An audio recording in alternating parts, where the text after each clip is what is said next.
Então, boa tarde. É um prazer estarmos encerrando o nosso evento com a palestra do professor Diniz Fernando da Costa, da Faculdade de Ciências Sociais e Humanidades da Universidade de Namibe, Angola. O professor Diniz é bacharel em Português e Linguística Inglesa pela Universidade do Sul da África e possui doutorado em Linguística pela University of Western Cape e, atualmente, ele é professor auxiliar na Faculdade de Ciências e Humanidades da Universidade de Namibe, Angola. Leciona as cadeiras de inglês, os seus interesses de investigação centros nas áreas dos estudos onomásticos e toponímicos, ensino de inglês como língua estrangeira e análise do discurso e comunidade intelectual. É um prazer para a comissão organizadora do evento poder contar com o professor Diniz para encerrar as nossas atividades, dando continuidade aos assuntos tratados nesta manhã já com os colegas africanos, com duas ótimas palestras que tivemos e aprendemos muito sobre os estudos onomásticos e toponímicos na África, na Angola, né? O tema que o professor tratará serão os nomes próprios, apelidos, e o legado colonial português para a nova geração africana colonizada, conotações, atitudes e submissões. Então, com prazer, passamos a palavra ao professor Diniz para iniciar a sua palestra. Obrigada. Só um minuto, relembrando que a nossa atividade está sendo transmitida também pelo YouTube, pelo canal do Observatório Onomástico, e quem estiver assistindo online vai poder participar também, mandar perguntas, comentários, sugestões pelo YouTube. Tá? Então, com a palavra, o professor Diniz. Muito obrigado. Muito boa noite a todos, em especial o Brasil. Doutora Aparecida, muito obrigado pela introdução. Antes de começar, eu gostaria de agradecer a toda a comissão organizadora e, em particular, o professor Amaral, que conseguiram criar um evento de onomástica de grande dimensão, que juntou muitos pensadores para discutir um assunto com implicações socioculturais, linguísticas, políticas, se não mesmo econômicas. Também aceitem minhas mais sinceras e humildes desculpas por não ter aparecido no Brasil por questões alheias, infelizmente, apesar de todo o esforço feito pela comissão organizadora para que eu pudesse estar aí. Então, mais uma vez, as minhas mais sinceras desculpas. Bem, antes de começar, talvez é importante aqui frisar que a chegada dos portugueses em Angola, no século XV, se não estou em erro, culminou com o batismo e, portanto, a renomeação de figuras emblemáticas e importantes do Reino do Congo. É o caso da rainha Zingambande, que adotou o nome de Ana de Souza, e o rei do Congo, Nzingankuvu, que foi rebatizado com o nome de João I.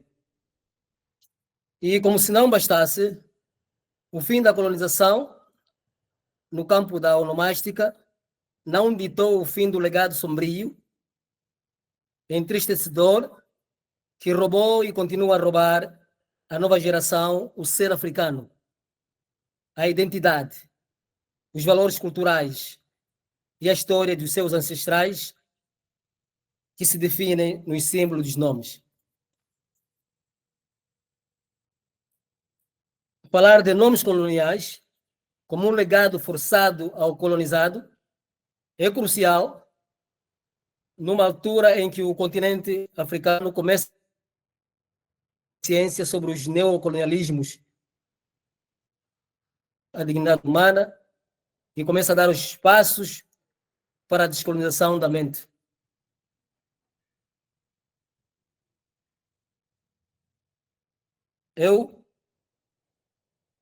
Esse estudo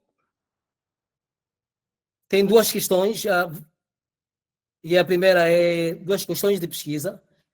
A primeira é que emoções e atitudes participantes revelam em relação aos apelidos portugueses.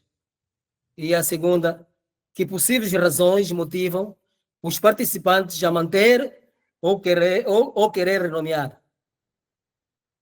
O estudo assenta-se na teoria da onomástica, e aqui destaco o trabalho de Algeu, com o título Is a Theory of Names Possible? Bem, este trabalho de Algeu achei muito importante, porque o autor levanta aqui uma temática muito importante em relação ao nome. O mesmo, a questão, ele faz uma questão muito pertinente sobre o que deve ser considerado um nome.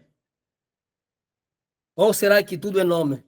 Em outras palavras, o autor faz aqui um questionamento em relação exatamente à temática da onomástica e o que deve ser considerado como um nome. Os trabalhos anteriores aqui,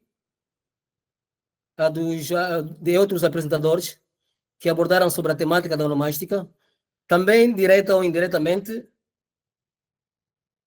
fizeram o mesmo questionamento. O que faz um nome um nome? Será que todos devem ser considerados nome? Será que, por exemplo, o nome ou o apelido João em Portugal nos remete à mesma celebração do antropônimo noutras culturas, por exemplo, na Bahia, no Brasil, ou em Maputo, na África? E quando falamos de nome, o que é acerca da questão linguística?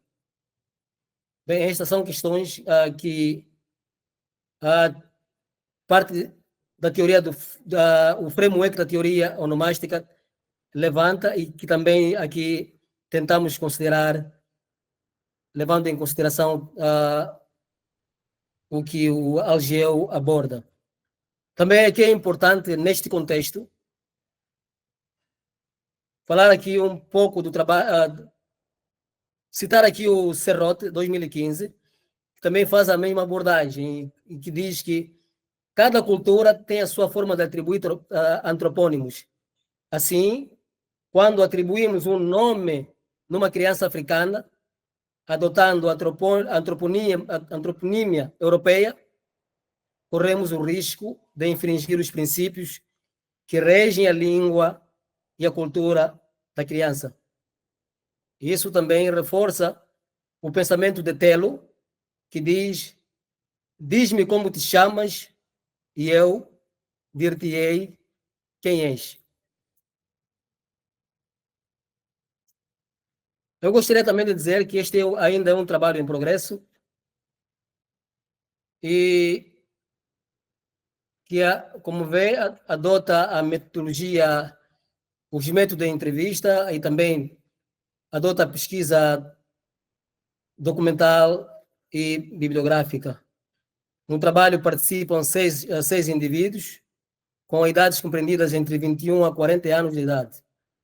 E faz aqui a análise dos nomes Boa Morte, Pouca Sorte, Barata Feio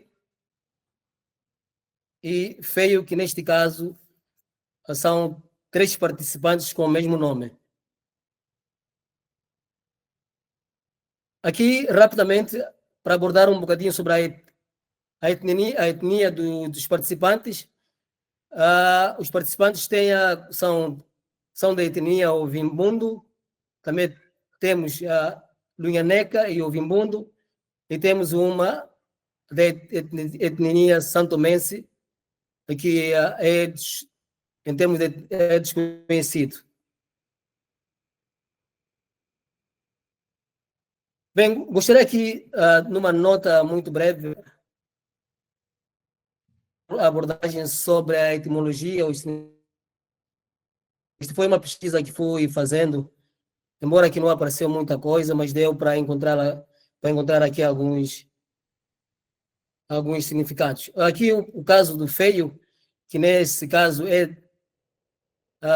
que anteriormente era feio, é de origem alemão e holandês, e derivado do medieval germânico feio, e também originado do latim Flavianus, que ainda é também derivado do Flavus, que significa amarelo, dourado ou ainda loiro, em referência à coloração dos cabelos. O nome surgiu, segundo a literatura, de um nome nobre romano de 3 grandes imperadores deste reino. O nome com o tempo, como podem ver aí, teve uma variação linguística de fiote, fio, fiaute, fiote, etc. Alguns nomes que não consigo exatamente pronunciar.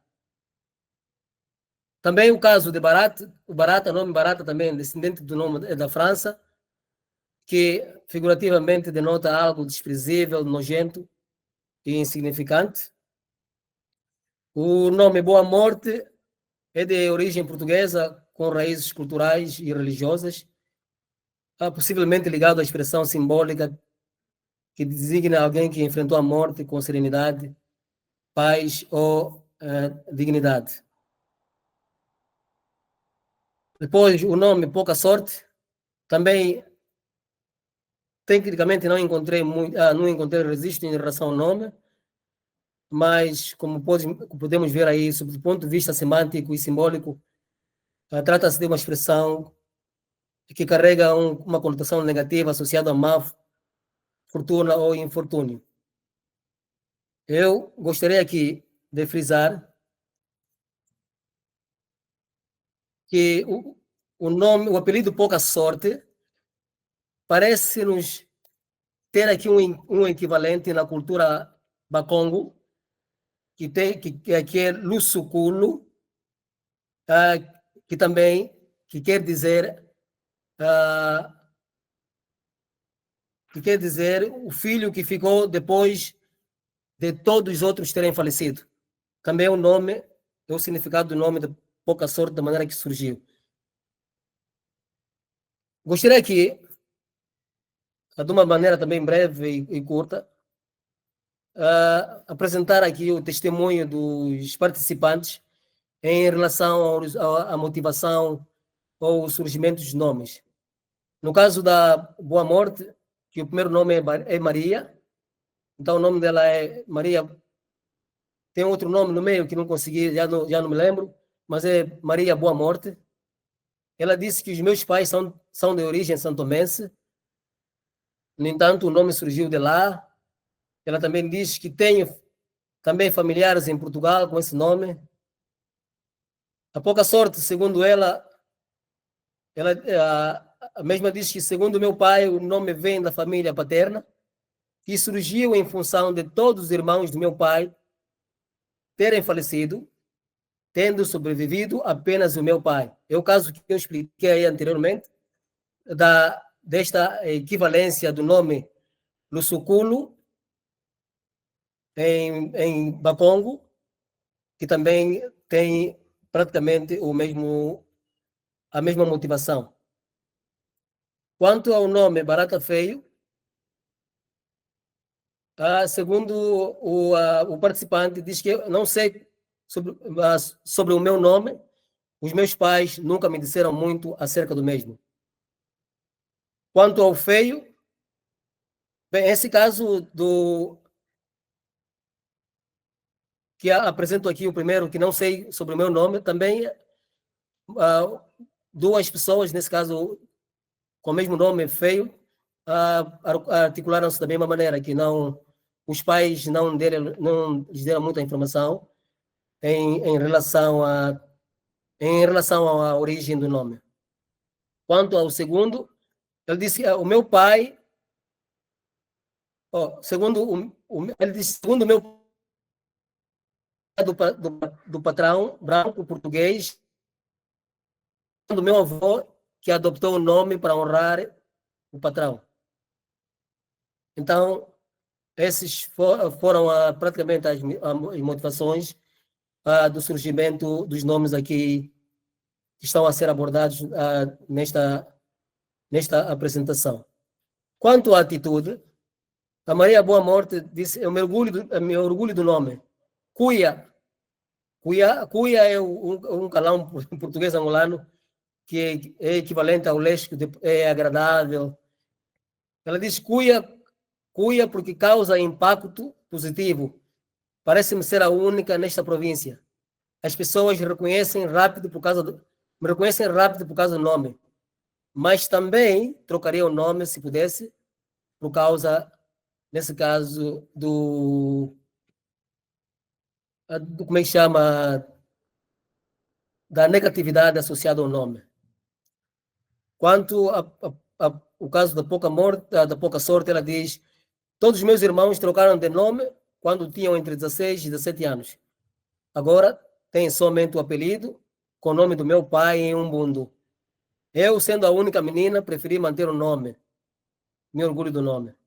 Bem, eu gostaria aqui de dizer que, embora que não meti aqui, houve a primeira entrevista que ela também mostrou o interesse de seguir o caminho dos seus irmãos. Mas eu não sei o porquê que mais tarde, da segunda entrevista, ela, na realidade, mudou de opinião em relação à mudança do nome. Provavelmente, assumo que deve ser por causa da burocracia aqui em Angola, da troca de nome, que pode até levar aí entre 5 a 10 anos. Bem, quanto também a um outro participante, ele disse: se me desse o nome de Jamba Elefante, me sentiria melhor. Conecta-me à minha ancestralidade africana. Bem, se nós vermos aqui, talvez é importante dizer que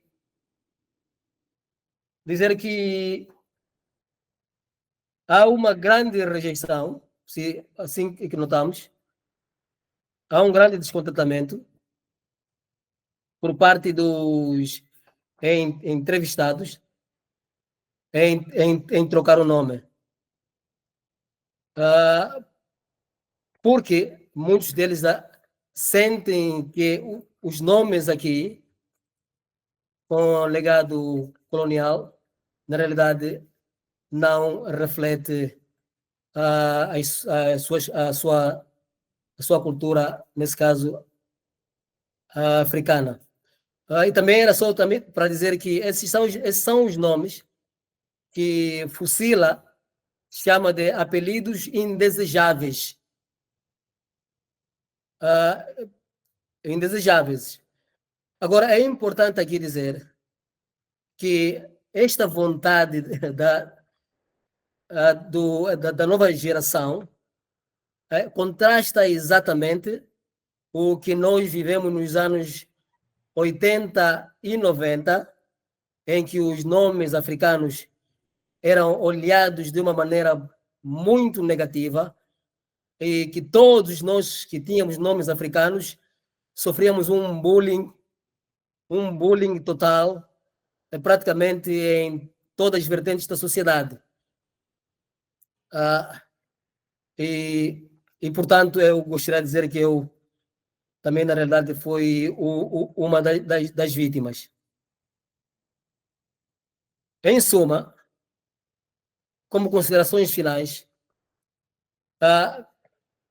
ficou muito claro, ou muito bem pautado, que os traços coloniais, nesse caso, como vimos aí nos nomes, feliz ou infelizmente, juntaram-se aos símbolos culturais locais. Bem, neste caso não sabemos precisar em que grau, e é exatamente nocivo a cultura do colonizado, mas o importante é dizer que deu as novas e outras configurações sociais antroponímicas.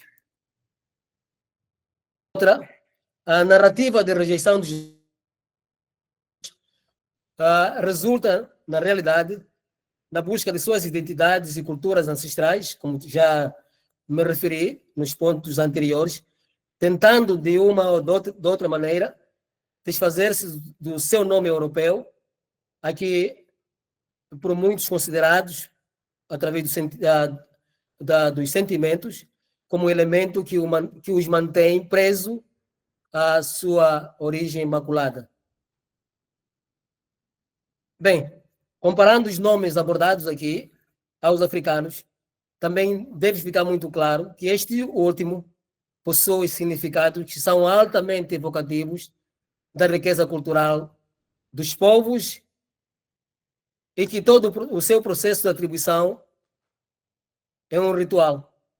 Acredito a razão pela qual a tentativa de alguns participantes a desidentificarem-se com os nomes imbuídos com traços identitários do Ocidente.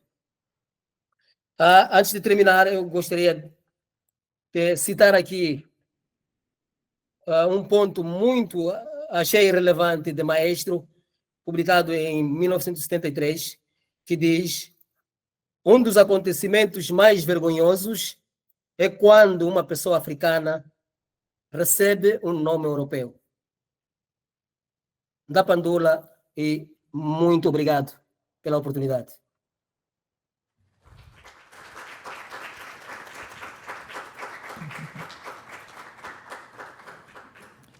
Muito obrigada, professor. Muito interessante essa visão, né? Esse sentimento do povo com relação ao seu nome. Como que esses nomes figuram na toponímia? Há nomes de lugares com esses nomes próprios, esses casos apontados pelo senhor? Fiquei curiosa sobre isso. Bem, não sei se posso responder. Ou na toponímia oficial. Não sei se posso responder.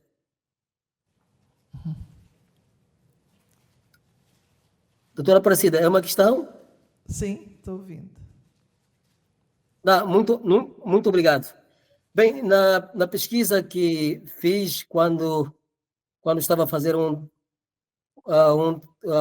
trabalho relacionado aos topônimos críticos e também outros, infelizmente esses nomes não são muito característicos da toponímia, mas sim da antroponímia. E não são, porque aqui no Brasil, por exemplo, nós temos os nomes de pessoas e muitas vezes passam a ser nomes de lugares também. Então, eu tenho o João, mas eu tenho o Rio São João, por exemplo. Como esse fenômeno ocorre aí em Angola? Bem, aqui a maior parte dos topônimos surgiram de figuras políticas. Então, são mais nomes de figuras políticas e ligadas ao partido no poder. E, portanto, até agora não, pelo menos esses nomes. Sim, senhor, alguns nomes portugueses, como disse, de alguns políticos que aí até hoje são celebrados aqui no sul de Angola. No caso de Salazar, de Marcelo Caetano, etc, etc. Mas em relação a esses nomes aqui abordados, até agora, bem, é possível que existam, mas que ainda não no meu estudo ainda infelizmente, não encontrei nada. Não deve aparecer na toponímia oficial, então. Também, na oficial também, na realidade, bem, é possível, porque o que acontece? Nós aqui, infelizmente, ainda a maior parte dos registros, quando os portugueses foram, como é que chama-se, depois do fim levaram toda a documentação, todos os arquivos. que até agora também o governo ainda não fez um levantamento total, não é? Das 18, e agora são 23 províncias, de todos os topônimos que ainda existem, que celebram o legado, como é que se diz, colonial. Essa é a dificuldade. E aqui há pouco apoio para os investigadores deslocarem-se a outras províncias e fazerem esse tipo de estudo. Eu e o doutor Leonardo estamos a trabalhar num projeto para ver se vamos tentar um estudo que, relacionado a esta temática, que abrange todas as províncias de Angola. Muito bom. O senhor poderia parar a apresentação? Só fechar o PowerPoint, por favor. Tira de partilhar. Isso. Então, estão abertas as perguntas para a plateia, se alguém tem interesse de conversar com o professor Diniz sobre essa temática tão interessante de que ele nos traz, do significado do nome.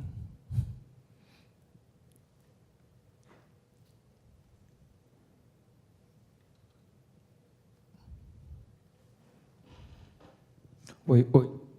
Perguntas? Eu queria, professor Diniz, primeiro agradecer a participação aqui conosco no Congresso, né, e especialmente para a gente ter esse momento, né, de diálogo entre as pesquisas que são feitas aqui e as pesquisas aí de Angola.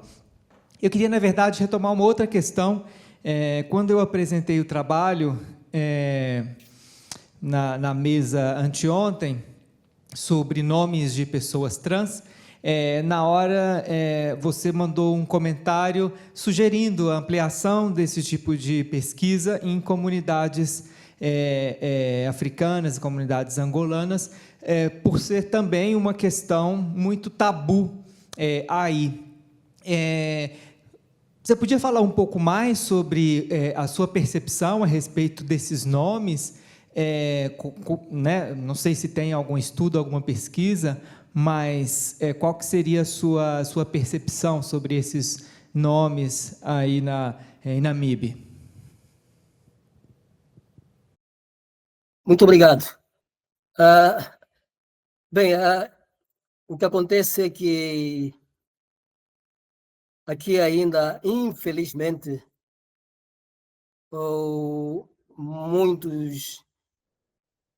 a cultura africana ainda não abraça, infelizmente, como disse, não é a cultura trans, bem, embora que ultimamente não tem já havido uma pequena abertura em relação a este grupo minoritário nas nossas comunidades, mas infelizmente ainda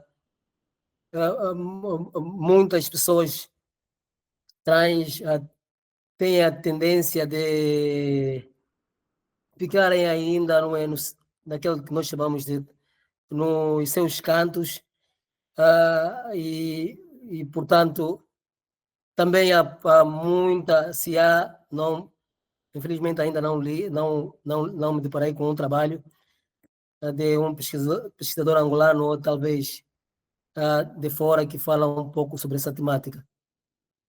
Como disse, nos poucos, o pessoal vai já, como é que se diz, ganhando aquela consciência de abraçar esse grupo, como é que chama, minoritário. E, portanto, como disse, há poucos estudos ainda relacionados a essa temática. Certo, obrigado.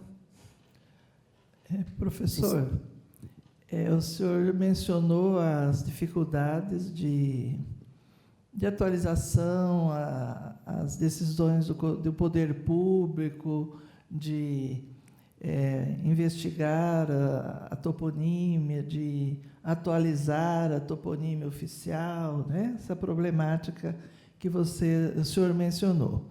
Eu pergunto, Angola abriga muitas línguas. Como é a toponímia paralela aí nas diferentes comunidades?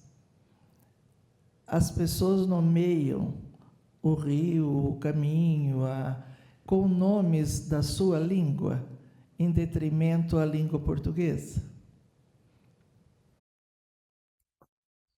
Doutora, muito obrigado por esta questão muito pertinente. Sim, felizmente, bem, como disse, ainda há muitas dificuldades para muitos de nós sabermos exatamente sobre a toponímia que rege, por exemplo, a província de origem do professor Leonardo, que é aqui próximo do Namibe, no Cunene. Também temos pouco conhecimento de outras províncias mais além ao norte, como o Uíge, mas aqui é importante aqui dizer que sim, em algumas províncias e também por pouco em toda a parte do país, a toponímia de nomes das línguas nacionais já convive com a da língua portuguesa. Sim, convive em harmonia, mas também é importante aqui frisar que, infelizmente, são poucos topônimos, pouquíssimos mesmo, com nomes, como é que se diz, em línguas nacionais, ou línguas, sim. Infelizmente, como disse logo na abertura da minha abordagem, quando os portugueses chegaram para cá, a primeira coisa que fizeram era mesmo renomear, não é? Batizar os rios, as plantas e tudo que eles encontraram, principalmente nós humanos, com outros nomes, né? Isto é que eles fizeram. Mas sim, felizmente, e também com a nova lei dos topônimos que foi celebrada em 2016, já começamos a sentir um pouco, como é que se diz, de valorização dos topônimos com nomes com nomes de línguas nacionais. Que bom. Mais alguém?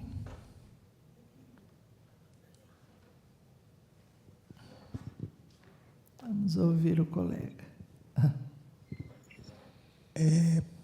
Professor Diniz, obrigado pela conferência. Eu tenho uma questão sobre a antroponímia de Angola. Há uns 6 anos, uma estudante, sob a minha orientação, ela analisou uma lista de nomes de Universidade de Angola, né? Lista de aprovados. E aí, quando nós fizemos a análise dos prenomes, a impressão que a gente não tinha, à época, muitos recursos para fazer afirmações mais categóricas, mas nós percebemos que existia, assim, nos prenomes, pelo menos 3 tendências assim, de nomeação, né? Uma muito relacionada à matriz portuguesa, uma das línguas nativas de Angola, mas tinha alguns nomes que, para a gente, parecia muita influência, ou pelo menos soava muito parecido com os nomes do Brasil, né? E quando nós falamos de antroponímia, o Brasil, em relação a Portugal, a professora Juliana Soledade fala disso, nós fomos muito mais inventivos, né? Então, aparecia nomes como Jucimaura, Geovânia, o próprio Adilson, que são nomes muito típicos, assim, né, com a caracterização muito do Brasil e não de Portugal. E a gente sabe, né, que historicamente o Brasil e Angola têm uma relação, né, por conta não só dos ciclos da escravidão, mas também por conta das trocas culturais, né, os produtos culturais que são exportados, né, de como o Brasil chega em outras comunidades lusófonas. E aí o que eu queria perguntar para o senhor é nesse sentido: o senhor percebe uma influência do Brasil nesses processos de nomeação, né? Ou se existe também essa tendência de criar nomes em Angola da mesma forma que aconteceu aqui no Brasil, né? Usando os elementos da língua portuguesa, né? Juntando nomes, né? Enfim, é isso. Muito obrigado. Também uma questão muito pertinente. Bem, eu gostaria de dizer que eu nasci em 1976. Eu nasci na província do Kwanza Sul e por causa da guerra, a minha família foi forçada a viver em Luanda. E o que começamos a perceber é que a partir dos anos 80, a Angola teve uma grande influência do Brasil, porque naquela altura nós importávamos quase todas as novelas brasileiras. Todas as novelas brasileiras. E é verdade, sim, senhora, que nesta nova geração há esta tendência de muitos de nós angolanos de dar nomes aos nossos filhos mais com característica brasileira do que a própria portuguesa. Eu concordo plenamente, é uma abordagem muito relevante aqui que faz. Sim, senhora, essa tendência, e eu acredito que isto é muito a influência da televisão brasileira, que nós, angolanos, desde os anos 80 e até agora, nos habituamos muito. Sim. E também há uma coisa muito importante: a nossa lei é muito clara sobre a atribuição de nomes, e infelizmente ainda dá grande ênfase em nomes portugueses do que os nomes africanos. Nós ainda há reclamações em serviços de registro de muita gente que são rejeitados os nomes africanos, infelizmente. Mas quando vem para nomes como este que aqui mencionou, não há nenhuma rejeição.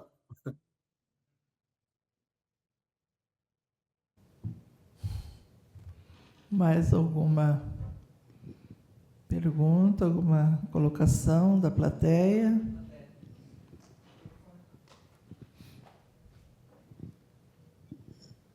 Obrigado pela conferência, parabéns pela sua apresentação. Eu tenho uma pergunta justamente a respeito dessa rejeição. Se, de repente, mesmo não sendo aceito oficialmente os nomes africanos, se, de alguma maneira, eles resistem no ambiente familiar, se no ambiente familiar, informalmente, não oficialmente, esses nomes africanos permanecem como uma forma de designar uma pessoa da família, como uma alternativa de nome, ou ele simplesmente está caindo em desuso completamente por conta do fato de não conseguir ser oficial, se ele ainda ele se mantém vivo mesmo não sendo oficial. Muito obrigado. Também uma pergunta muito pertinente. Eu vou responder. O meu nome é Kiwela, que tem o significado daquilo que não presta. Infelizmente, eu adotei este nome por causa do caso de Xará. Então, eu tinha que ser Xará de um membro da família que era muito importante para a minha família. O que acontece nesses casos é que quando o nome é rejeitado no registro, em casa ainda há tendência do nome de ser usado e há sempre continuidade do nome ser usado. Então, quanto a isto, ainda temos, como é que se diz, melhor dizer, estou a tentar procurar aqui a melhor palavra, às vezes o inglês aqui me complica muito o português. Então, quero dizer que ainda há sempre essa tendência de preservar o nome, mesmo não no contexto formal. Então, as famílias mantêm viva. O meu caso, até agora, o nome que ela está vivo, apesar de eu, infelizmente, ter todos os meus nomes em português.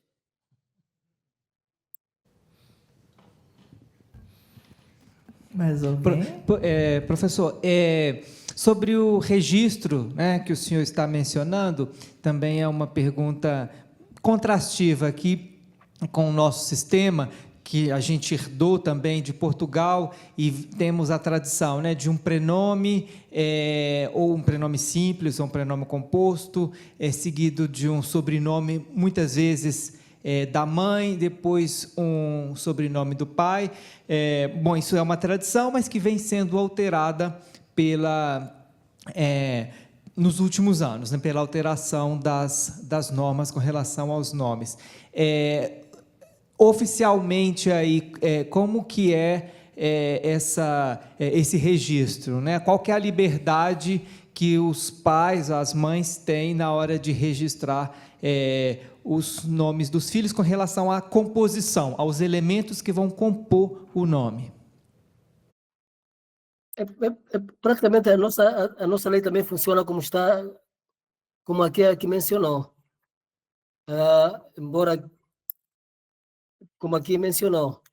Mas eu acho aqui o maior problema tem sido exatamente no pessoal que trabalha no registro. Porque eles tinham que ler muita coisa, também tinham que saber muita coisa que infelizmente também não sabem. Porque as pessoas que trabalham no registro, muitos deles não dominam, como se diz, muitas línguas locais. Eu, por exemplo, quando fui registrar a minha filha com o nome de Wyoming, que quer dizer minha, eu tive uma tendência. Houve alguém que diz que este nome, por exemplo, tem que ser trocado porque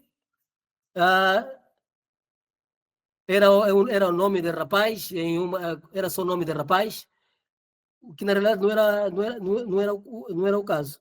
Então, eu digo aqui que o maior problema aqui em Angola não é exatamente muito que tem a ver com a composição, embora que a lei também diz exatamente que o primeiro nome e os do meio e também é permitido chama nomes africanos. O problema maior aqui é mesmo o pessoal que trabalha nos registros que não dominam exatamente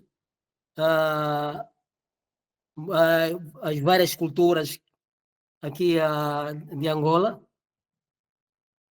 e tanto a cultura também como as línguas. Então, razão pela qual que eles rejeitam os nomes facilmente e que depois nós, infelizmente, por não querer entrar em processos muito burocráticos e longos, então preferimos, em muitos casos, infelizmente, ceder, né?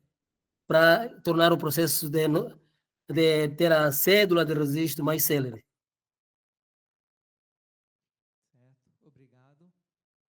Alguém mais?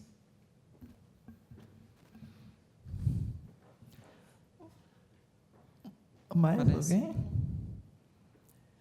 Eu tenho mais uma perguntinha aqui.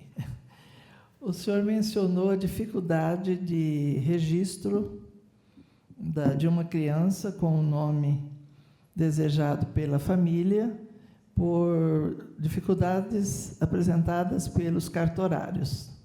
Não é isso? Certo, correto.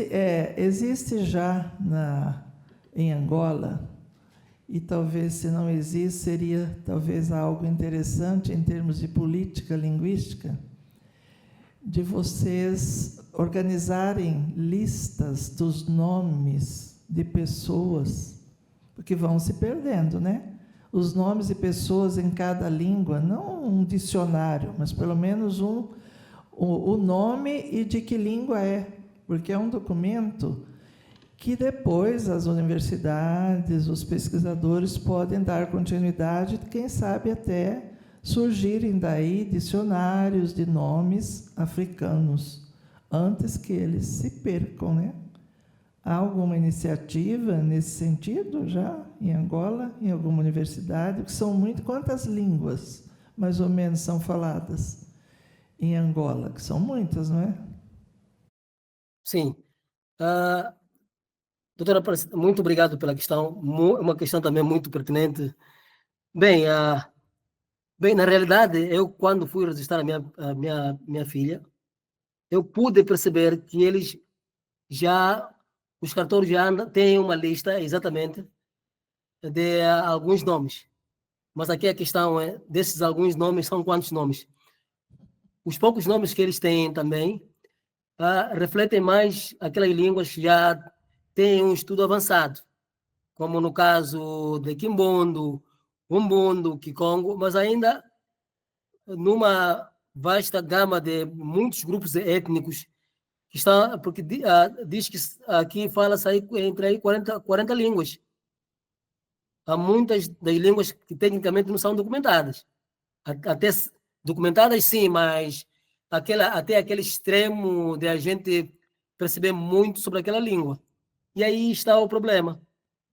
E também um outro problema é que, no meu caso, por exemplo, só para dar aqui um exemplo, eu nasci no Kwanza Sul, no município de Kibala, e aquele município de Kibala alimenta-se da cultura Umbundo e Quimbundo.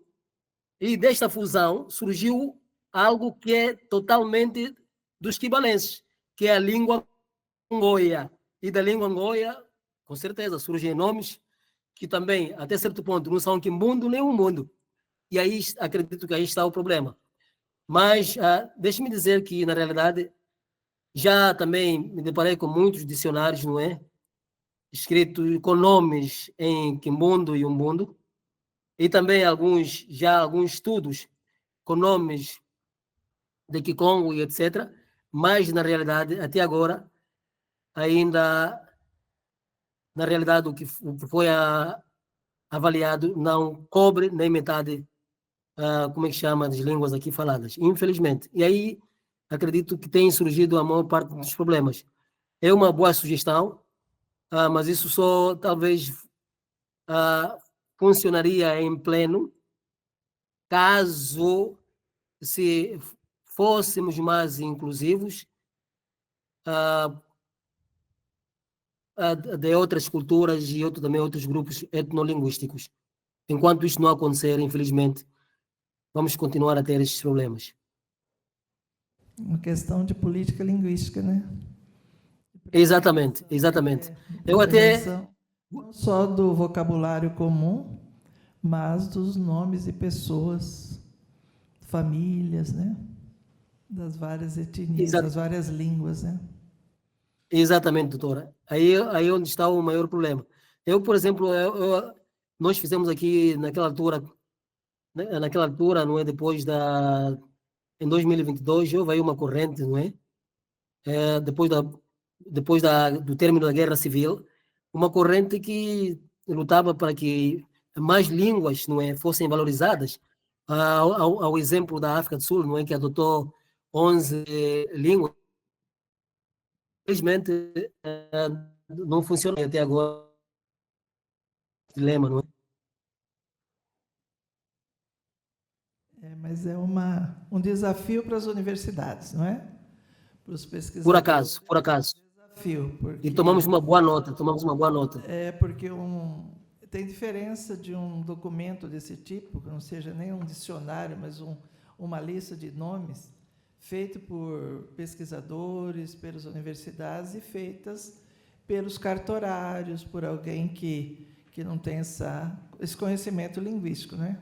Fica aí a sugestão. Muito obrigado, e agradecemos. E vamos contar com o Brasil para trabalharmos nesse projeto, não é? Que promissor e interessante. Temos o Brasil como sempre foram os nossos, como é que chama? Os nossos parceiros diretos.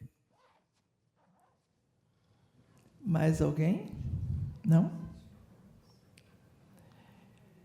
Então, nós agradecemos, professor Diniz, e nesse primeiro Interônima, foi muito importante, a comissão organizadora considera muito importante, ter contado com a participação dos senhores, dos colegas africanos, nas discussões sobre antroponímia, sobre onomástica. E quem sabe, não é, esse evento também possa fomentar parcerias entre as nossas universidades.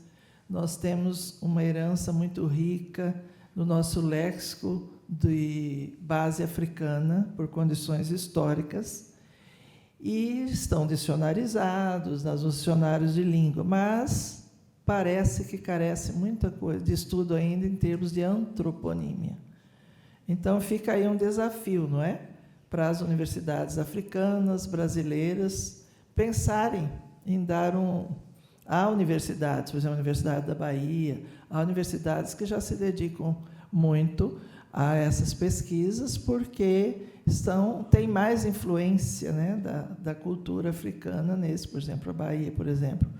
Mas fica aí o desafio, não é, para o próximo, o segundo Interônima, quem sabe, nesse período não surjam aí algumas parcerias e possamos voltar a conversar sobre um tema tão importante e tão significativo para vocês e para nós também, para toda a comunidade que se interessa pelos estudos onomásticos. Tem alguma coisa? Doutora Aparecida, nós é quem agradecemos, na realidade. Eu estive a acompanhar a maior parte das apresentações. Este foi um evento, na realidade, que me despertou em aprofundar os meus conhecimentos nesta área da onomástica. Eu aprendi muito convosco, na realidade, que até nem conseguem imaginar. E os meus colegas também partilham o mesmo sentimento. Nós agradecemos muito, mas muito pelo convite. E apesar de, como disse, não ter vindo mesmo com tudo bem organizado, espero que os convites não parem por aqui, porque eu acho que no futuro as coisas, na realidade, podem melhorar. Sim, o senhor trouxe questões muito importantes, questões de identidade linguística, não é? Que Sim. devem ser continuados os estudos nesse sentido e ampliados na medida do possível, né? E quem sabe consigamos fazer parcerias aí produtivas, não é? Então, muito obrigada. Por acaso. Foi um prazer enorme contarmos com a sua palestra, encerrando o nosso encontro, e esperamos nos encontrarmos muitas vezes aí nos encontros na academia. Muito obrigada. Eu quem agradeço. Muito obrigado. E um bom descanso, porque eu acho que devem estar cansados. Foi um dia longo, uma semana longa, mas, acima de tudo, uma semana produtiva para todos aqueles continentes que participaram e para mesmo aqueles também que não participaram. Então, muito obrigado. Obrigada. Eduardo.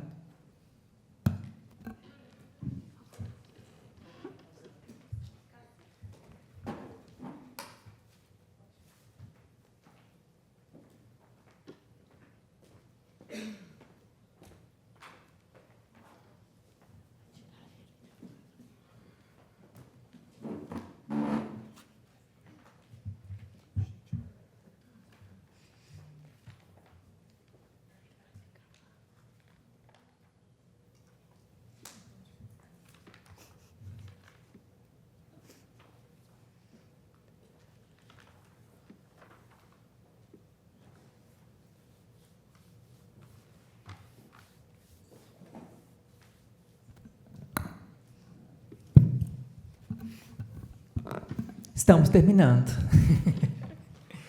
Bom, estamos chegando ao fim do nosso primeiro Congresso Internacional de Onomástica, né? Como nós falamos no primeiro dia, o primeiro evento que reúne presencialmente pesquisadores e estudantes de onomástica de todo o país, né? De todas as regiões do Brasil e também de fora, de países de fora. Está na hora da gente pensar, avaliar, né, o que foi realizado, né? A gente vai conversando pelos bastidores, pelos corredores e observando aí a avaliação, que parece ser muito positiva, né? E da minha parte também acho que foi muito positivo todo o trabalho que nós fizemos aí ao longo dessa semana, né? Como comentamos, foram 142 trabalhos em 128 comunicações orais, simpósios online e presenciais, sessões livres online e presenciais, 14 apresentações organizadas em palestras, mesas redondas e conferência, em uma programação de aproximadamente 40 horas. Não é pouca coisa, né? Assim, para uma primeira edição, a gente pode considerar um evento de sucesso. Bom, então vamos terminar. Só algumas informações práticas. Gabriele vai falar sobre certificados. As coisas que a gente não combina. Não, os certificados eles estarão todos disponíveis na plataforma mesmo, no Even. A gente só tem um período de alguns dias, né? Ninguém vai querer trabalhar sábado e domingo, né, gente? Agora a gente vai descansar um pouquinho. Então, daqui a uns dias, o Miguel, que está lá já fazendo assim, ó, ele vai... A Isabela também. A Isabela também, eles liberam lá na plataforma e daí é possível cada um pegar o seu próprio certificado. Eu vou continuar dando uma olhadinha no e-mail, né? Se acontecer alguma coisa, vocês mandam uma mensagem para a gente, se não conseguir pegar alguma questão de informação, a gente vai conversando. Acho que o certificado é isso. Sim, certo. Lembrando que os resumos que foram submetidos, né, para a plataforma, eles estão disponíveis, né, publicados com ISBN, né, então quem precisar de comprovação pode acessar lá e encontrar o resumo. No mais, é isso, né? Muito obrigado de coração.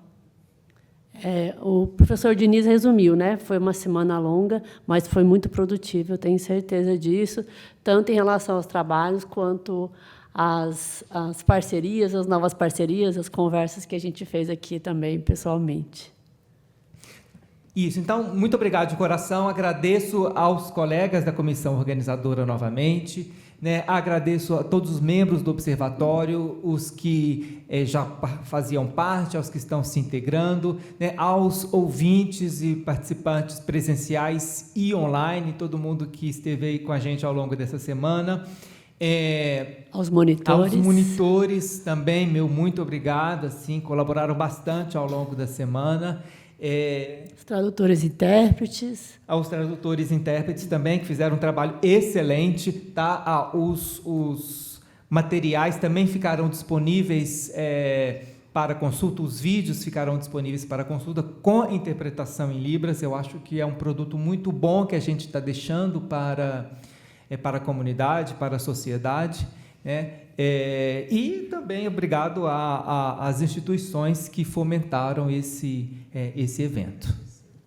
Desejamos para quem não é daqui, né, uma ótima viagem de retorno, né, e já com a vontade da gente se encontrar novamente em outras oportunidades e na segunda edição do Congresso. Professora? Tá ligado. Está ligado? Não, acho que em nome dos participantes merece um agradecimento especial ao Eduardo, não é? Que com essa iniciativa do grupo, de ter tido a coragem e sonhado esse encontro, encontrado parceiros que sonhassem juntos, né? Como dizia o Paulo Freire, o sonho tem que ser sonhado com uma coletividade. Então, Eduardo, parabéns pela iniciativa, por ter começado a história dos encontros onomásticos no Brasil. né? Parabéns à equipe que esteve mais de perto, a Márcia, a Gabi. Não, parabéns é nosso aqui. Isso, ó, de trabalhando todos. Junto, né? então, que vem o segundo interônomo. E agora é hora de vocês descansarem e continuarem sonhando, né?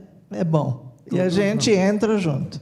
Né? Parabéns. E obrigada a Gabriele, né? Vou registrar aqui ó, a Márcia, né, que teve aqui antes, e a Gabriele, nosso trio aqui, trabalhando firme, né, ao longo dos últimos meses. Muito obrigado, Gabriele. Mas eu reforço as palavras da professora, porque o Eduardo ele consegue olhar tudo, assim. Ele tem uma visão, tem que fazer a circular, um circulador tem que fazer não sei o quê. A gente faz junto.